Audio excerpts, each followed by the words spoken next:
د ټي ټي پی سره د پاکستان جنجال. تازه له ټي ټي پی سره پاکستان خپل خبرې رد کړې. نور جزئیات ویډیو کې وګورئ او چینل سبسکرایب کړئ. د طالبانو د حکومت د کورنیو چارو وزارت مرستیال محمد نبی عمري د تېرې سې شنبې په ورځ په خوست ولایت کې وویل چې د پاکستان د حکومت او تحریک طالبانو پاکستان یا ټي ټي پی ترمنځ باید خبرې پیل شي. د راپور له مخې هغه ټي ټي پی ته وړاندیز کړی چې د پاکستان له حکومت سره خپله ستونزه د خبرو له لارې هواره کړي او پاکستاني چارواکو ته یې هم سپارښتنه کړې چې د دې ډلې سره د تفاهم لاره خپله کړي.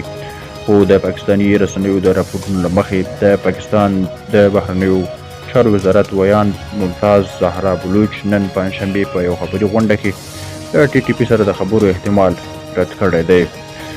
د راپورونو له مخې هغې ویلي چې له افغان چارواکو تمه کوي چې د دغې ډلې د مشرانو په وړاندې چې په پاکستان کې یې د ډېرو تروریستي پیښو مسؤلیت اخیستی سمدستي اقدام وکړي.